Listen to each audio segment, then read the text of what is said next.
For a little bit more on everything going on in the economy right now, what's happening down in D.C., we are joined by Joseph Minarik. He is currently the Director of Research at the Committee for Economic Development. He had formerly been in the Office of Management and Budget under the Clinton administration. Joe, good to talk to you again, as always. So let's start right now with the negotiations happening on a potential extension for unemployment benefits.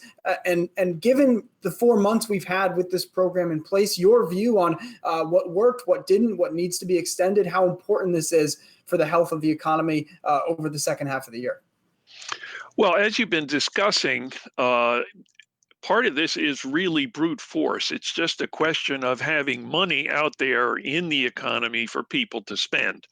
Part of it is also the fact that we have a group of people very large, as we saw in the continuing unemployment claims last week, who have no income. State benefits are very small. There are no jobs out there to be had. There is a threat of people not being able to pay the rent, of being evicted. They can't buy food for their kids. It's a really difficult situation for many folks. So there is a need to provide support. And if it's not there, the economy will do poorly. The markets, of course, will react accordingly if they see that that support is not going to be there. So it is clearly important.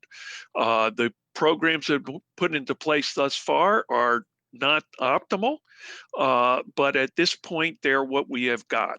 And that's what we're stuck with. And you spent a lot of time in D.C. and you know how these things go, right? They wait to the last minute. There are imperfect solutions to very complex problems. So are you surprised that we are here a couple days after the kind of those programs ran out, looking for a fix that might be equally as imperfect to what is, again, probably our biggest economic crisis since the Depression? I don't know that I'm surprised, Miles. I am disappointed. The unemployment insurance fix, the $600 additional benefit to every unemployed person, is the first falling domino in this series. That is the program that has already expired. As you noted, in Washington, you've got a negotiation going on. You're in the room. Your constituents are outside the room. You want to show them how hard you're bargaining, and the way you show them that you're bargaining hard is you don't come to an agreement on time.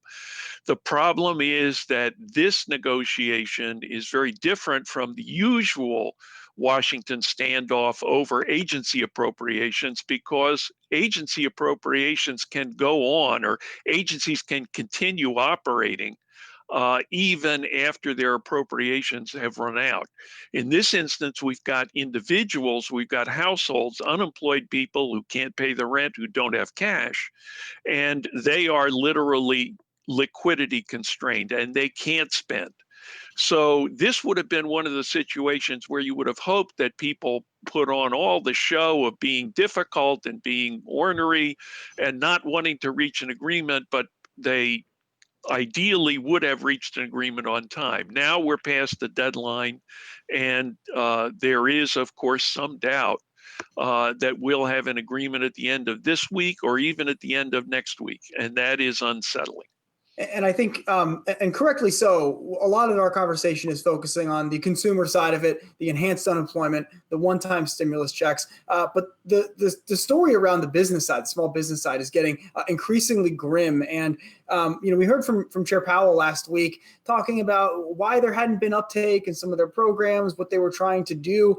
When you look at the business side, is it like, do these need to be grants instead of loans? Where is the communication fault line here? Because clearly there's been a lot of money and political capital from Treasury and from the Fed put behind these programs, but the uptake has been disappointing, I think, at best. First, you've got that Paycheck Protection Program under the Small Business Administration.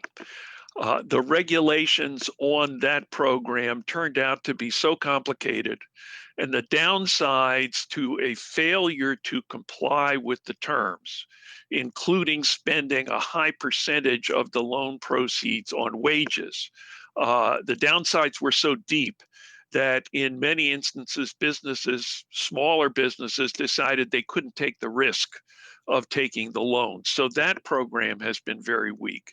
When you go to the Federal Reserve side and you go to those lending facilities, you're into programs that are brand new, that have never operated before. And part of the problem there has been bringing them up to speed and also coming up with the terms that would be acceptable to businesses so they'd be willing to make commitments. And in many instances there, it appears as though those facilities were too rigorous, not generous enough. And as a result, businesses were not sufficiently engaged. So the Paycheck Protection Program did kind of amount to a grant. The lending facilities with the Federal Reserve, of course, are not, but the lending terms do not appear to be attractive enough in some instances. There's going to have to be some fine tuning here and probably some acceptance of the notion that there will be loan losses, that some loans in the Paycheck Protection Program will need to be forgiven even if the regulations are not fully complied with. And as a result, there are going to have to be some decisions made if those programs are going to be supportive of the business community. And then, Joe, I think the final pillar of the crisis that I think has also gotten short shrift is the state of budgets at the state and local level. Those have been hollowed out to a large degree. They're dependent on sales tax to many instances. There's been pretty much, as far as I can see, little to no conversation about what will be needed to help states and municipalities. What's the scale of the crisis, I guess, in your view, as you see it right now? It's extremely important. If you go back to the financial crisis, state and local government layoffs at the end of the day were a contributor to the downturn. We need to avoid that this time around. We have pretty much a party division standoff here. There is concern mainly in the Republican Party that states and localities have behaved irresponsibly in the past. The poster child there is pension programs, which were liberalized, in some instances written into state constitutions. So the concern is if we provide relief to states that are hurting, we will be in effect endorsing that irresponsible behavior. The problem is that if we have those state local government layoffs, including at the locality end, firefighters, police, teachers, that would be extremely painful and would hurt the economic recovery.